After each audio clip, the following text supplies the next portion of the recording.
मार्केटमध्ये आता सध्या भरपूर प्रमाणात आवळा आलेला आहे आणि खूप ताजा, फ्रेश, रसरशीत असा हा आवळा आहे. आणि तुम्ही आत्ता आवळ्याचं मुरंबा, आवळ्याचं कँडी, सुपारी हे जर करून ठेवलं तर ते वर्षभर साठवण करून तुम्ही खाऊ शकता. आणि आवळा रोज सकाळी उठल्या उठल्या जर आपण सेवन केलं तर त्याचे परिणाम खूप चांगले आपल्या आरोग्याला लाभतात. तर तुम्ही तुम्हाला जर गोड करायचं असेल तर तुम्ही मुरंबा किंवा कँडी करा किंवा सुपारीही करून तुम्ही अशी खाऊ शकता. आणि खूप पाचक असतो हा आवळा, पचनाला खूप चांगला असतो. तसेच याने पित्त होत नाही. तुमचे केस छान राहतात आणि खूप भरपूर सारे ह्याच्यामध्ये व्हिटॅमिन असतात. त्यामुळे आवळ्याचे वेगवेगळ्या पद्धतीने सेवन करायचे आहे. तर आज मी बनवणार आहे आवळा सुपारी. आवळा सुपारीसाठी मी 5 ते 6 मिनिटं हा आवळा वाफवून घेतला आहे. वाफवून कसा घेतला आहे ते मी तुम्हाला दाखवलेच आहे. तर आता आपल्याला तो बारीक पीसेसमध्ये कट करायचा आहे. तर मी असा आवळा शिजवून घेतल्याच्यानंतर, शिजवून म्हणण्यापेक्षा वाफळून घेतलेला आहे आपण तो. तर त्याच्यानंतर अशा त्याच्या फोडी मी चाकूने कट करून घेतल्या आणि त्यानंतर अ, बारीक बारीक असं पातळ पीसेस कापून घेतले. आपण जर बारीक पीस कापले तर सुकायलाही ते बरे पडतात आणि सुकवताना तुम्ही कपड्यावर किंवा एखाद्या अ, अशा प्लॅस्टिकच्या कागदावर पसरूनही सुकवू शकता. ताटामध्ये सुकवले तरी चालते, पण ताट थोडं काळे पडतात. त्याला नंतर व्यवस्थित घासून घ्यायला लागतं. कारण आवळा आंबट असतो. त्याचा त्या याच्यामुळे थोडंसं भांडी काळी पडतात. तर आता आपला सर्व आवळा असा मी छान कापून घेतलाय, निवडून घेतलाय व्यवस्थित. आवळा आधी स्वच्छ धुवून घ्या. त्याच्यानंतरच तो वाफळून घ्या. कारण कसे बाहेर त्याची धूळ वगैरे लागते. तर आता सर्व आवळा माझा हा कापून झालेला आहे.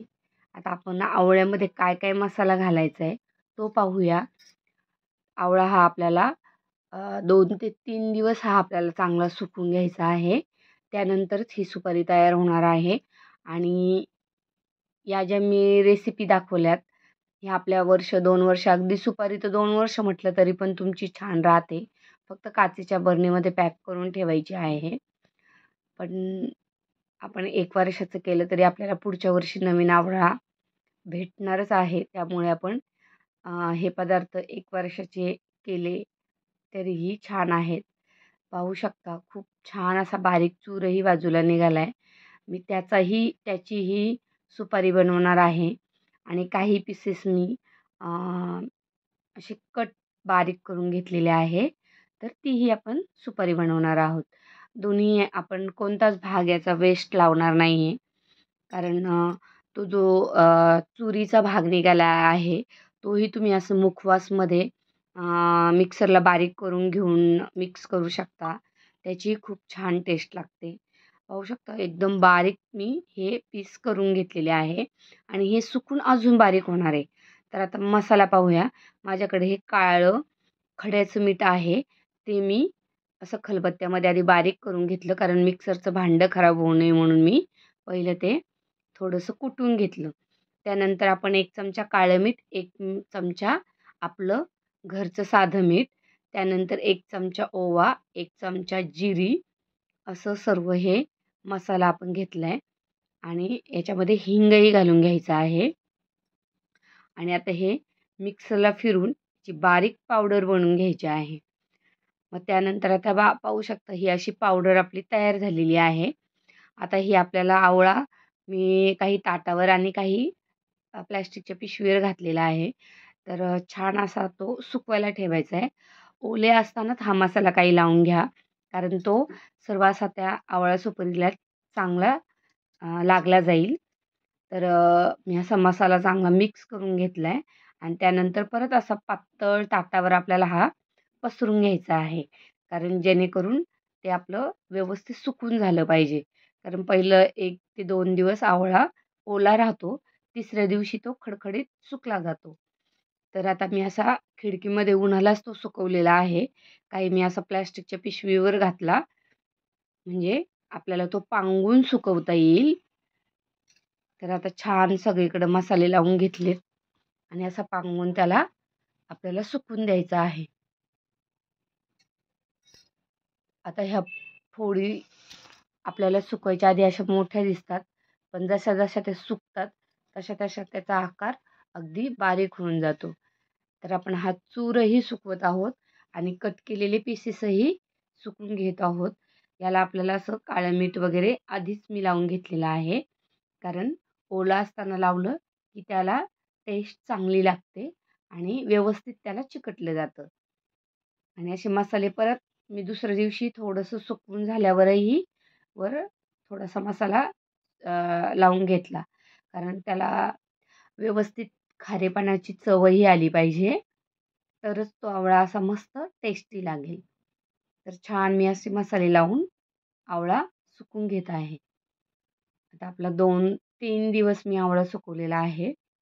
तर तुम्हाला तो पूर्ण सुकून झाल्यावरही मी दाखवते.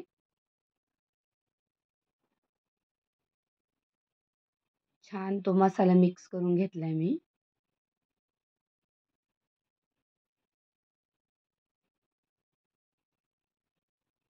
असं मध्ये मध्ये हलवत राहा आवळा सुकवताना, म्हणजे तो व्यवस्थित मोकळा छान सुटसुटीत सुकला जातो.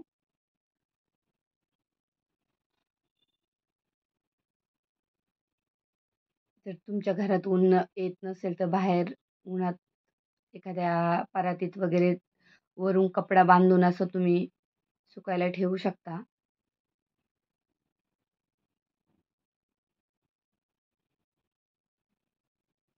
हा सुकून फार कमी होतो, त्यामुळे तुम्हाला करतानाच अगदी तुम्ही 3-4 किलो आवळ्याचा एकदम केला तरी छान होईल.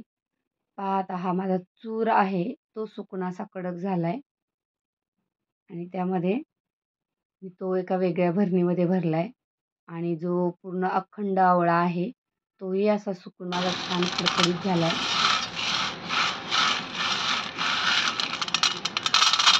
पाहू शकता तर त्याचा आवाज येतोय सुकलेला.